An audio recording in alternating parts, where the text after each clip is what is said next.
الحمدللہ الذی ہدانا للاسلام وما کنا لنہتدی لولا ان ہدانا اللہ صدق اللہ العظیم اما بعد فاعوذ باللہ السمیع العلیم من الشیطان الرجیم بسم اللہ الرحمن الرحیم وأمر اہلک بالصلاة واصطبر علیہا لا نسألک رزقا نحن نرزقک والعاقبۃ للتقوی صدق اللہ العظیم۔ محترم ناظرین کرام، میں عبدالوہاب پروگرام رمضان ہمارے ساتھ میں آپ کو سلام پیش کرتا ہوں اور اس رب کائنات خالق ارض و سما کے نام سے آج کے اس پروگرام کو شروع کرتا ہوں، جو ہمارا مالک ہے، جو ہمارا داتا ہے۔ اگر ہم سب مل کر اس کی تعریف کرنا چاہیں، اللہ کہتے ہیں لو ان ما فی الارض اقلام، کہ اگر سارے کے سارے زمین کے اندر جو ہے شجرۃ اقلام، کہ سارے کے سارے درخت جو ہے وہ زمین بن جائیں، والبحر یمدہ، اور جو ہے وہ سارے کے سارے سمندر جو ہیں وہ سیاہی بن جائیں، لنفد الارض لنفد البحر قبل ان تنفد کلمات ربی، کہ تمام کی تمام چیزیں خشک ہو جائیں گی، درخت لکھ لکھ کر تھک جائیں گے، ختم ہو جائیں گے، لیکن اللہ رب العزت کے کلمات، اللہ کی تعریف ختم نہیں ہوگی۔ ناظرین،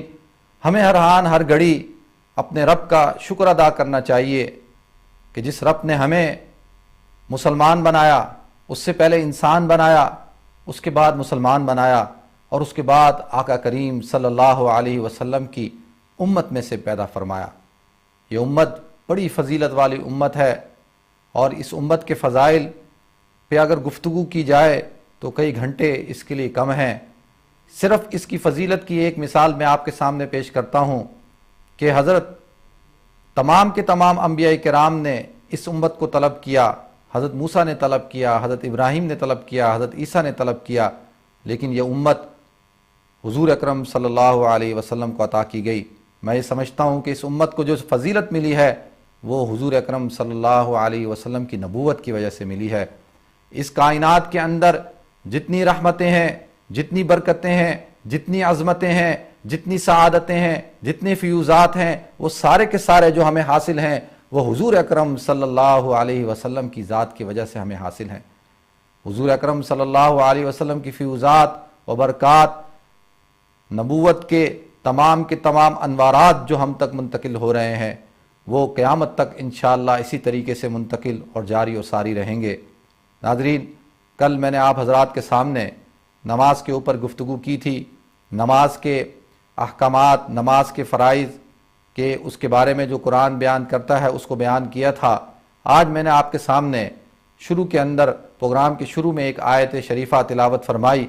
جس کے اندر اللہ رب العزت نبی کریم صلی اللہ علیہ وسلم کو حکم دیتے ہیں کہ وَأْمُرْ أَهْلَكَ بِالصَّلَاةِ وَاصْطَبِرْ عَلَيْهَا لَا نَسْأَلُكَ رِزْقًا، کہ نبی اپنے گھر والوں کو نماز کا حکم کیجئے،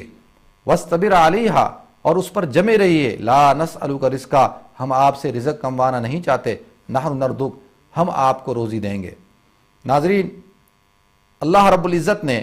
قرآن پاک میں جہاں جہاں نبی کریم صلی اللہ علیہ وسلم کو مخاطب کیا، اگرچہ خطاب جو ہے وہ حضور اکرم صلی اللہ علیہ وسلم کو ہے، لیکن مخاطبین تمام کی تمام امت ہیں۔ یہ میرے اور آپ کے لیے بھی یہ خطاب ہے کہ ہم نے خود بھی نماز پڑھنی ہے۔ کل میری ایک بھائی نے سوال پوچھا کہ ہم کس طریقے سے اپنی اولادوں کو دیندار بنا لیں، تو میرے ناظرین سے یہ گزارش ہے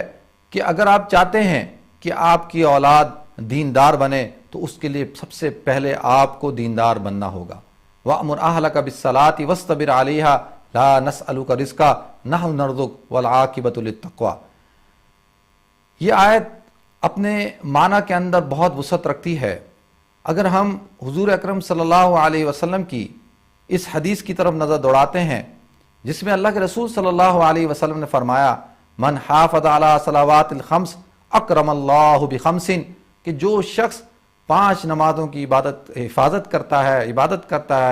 کرتا ہے اکرم اللہ بخمس، اللہ رب العزت اس کا انعام، اس کا اکرام 5 چیزوں سے فرماتے ہیں۔ حضور اکرم صلی اللہ علیہ وسلم نے فرمایا کہ سب سے پہلا انعام اس کے اوپر یہ ہوتا ہے کہ اللہ رب العزت اس کے اوپر سے روزی کی تنگی کو دور فرما دیتے ہیں۔ ناظرین، اگر ہم پوری دنیا کے اندر جائزہ لیں تو آج جو سب سے زیادہ پریشانی ہے، جو مسائل ہیں، جو لوگ ٹینشن کا شکار ہیں، ان سب کو اس بات کی فکر ہے، روزی کی فکر ہے۔ کہیں پر بھوک ہے، افلاس ہے، اور کہیں پر خوف ہے۔ اللہ فرماتے ہیں کہ ہم جو ہے امتوں کو آزماتے ہیں دو چیزوں کے ساتھ، وَلَنَبْلُوَنَّكُمْ بِشَيْءٍ مِّنَ الْخَوْفِ وَالْجُوعِ، کہ دو چیزیں، ایک خوف اور ایک جو یعنی بھوک۔ جو غریب ہے وہ صبح اٹھتا ہے اس فکر کے اندر کہ میرے بچوں کی روزی کا کیا ہوگا، میرے پیٹ کا کیا ہوگا، وہ سارا دن اسی فکر میں رہتا ہے، اور اسی فکر کے اندر جب نمازوں کا اوقات اس کی طرف متوجہ ہوتے ہیں تو وہ نماز کو نہیں پڑھتا۔ اسی طریقے سے جو امیر ہے، اللہ فرماتے ہیں کہ ہم نے امراء کو آزمایا خوف کے ذریعے سے۔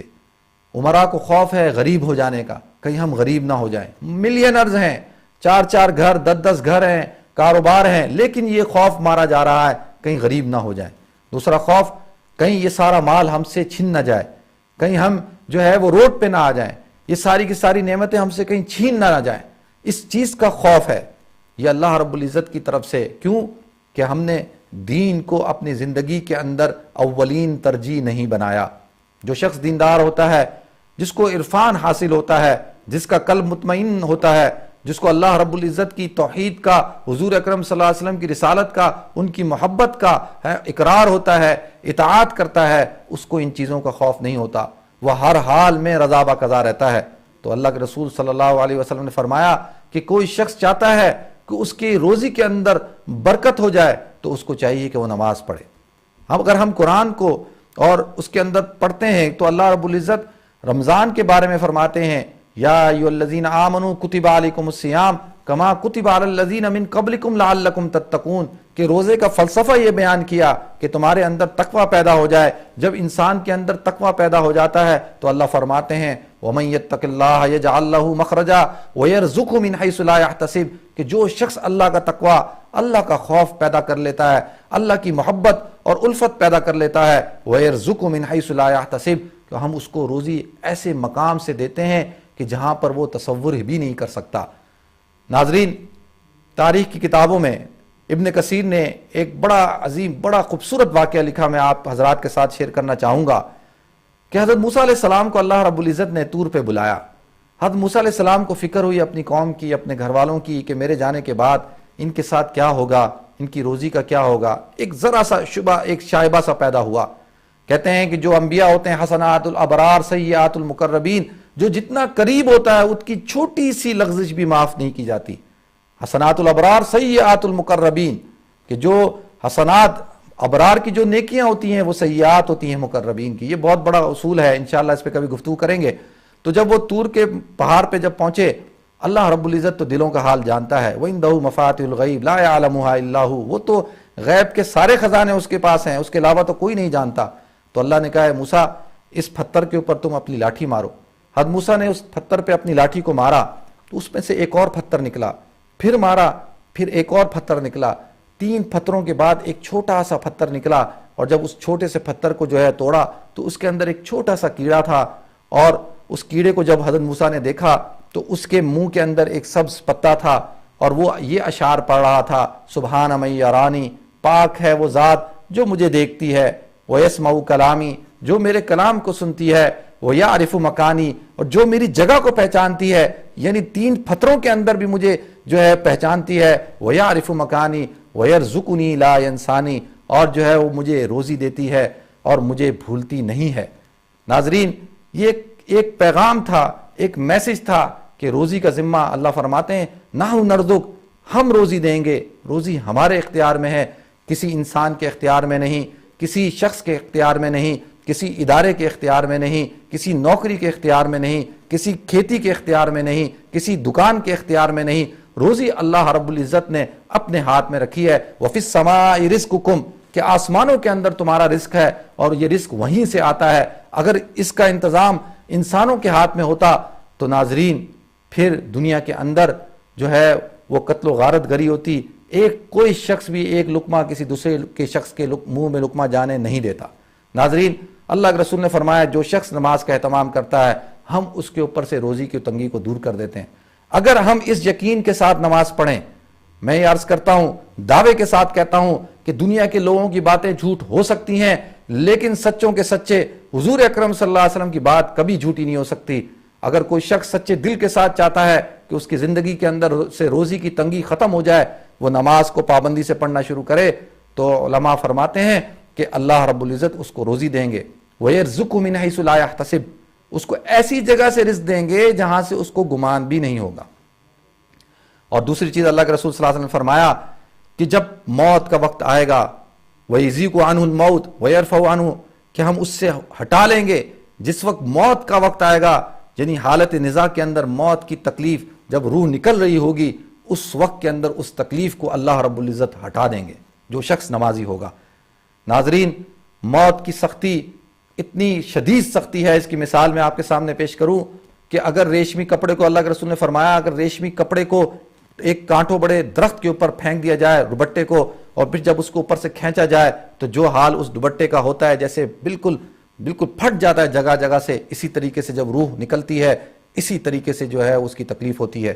میں اس کی ایک مثال دوں، جب دنیا کے اندر بچہ آتا ہے، ایک ماں سے پوچھو کہ وہ بچے کو پیدا کرتے ہوئے وضعته کرہ، قرآن کہتا ہے وضعته کرہ، کہ جب وہ ڈیلیوری کرتی ہے تو انتہائی تکلیف کی حالت میں کرتی ہے، تو آتا ہے کہ اس سے 10 گنا زیادہ جو ہے تکلیف موت کے وقت ہوگی۔ لیکن اللہ کے رسول نے فرمایا کہ جو شخص نماز پڑھتا ہے ہم اس کے اوپر سے اس موت کی سختی کو جو ہے نکال لیتے ہیں، جس کو اللہ کے رسول صلی اللہ علیہ وسلم دعا کیا کرتے تھے، اللہم انی اعوذ بک من غمرات الموت وسکرات الموت وراحۃ عند الموت ومغفرۃ بعد الموت۔ یہ دعا تھی اللہ کے رسول صلی اللہ علیہ وسلم کی کہ اللہ ہمیں موت کی تکلیفوں سے بچا لے۔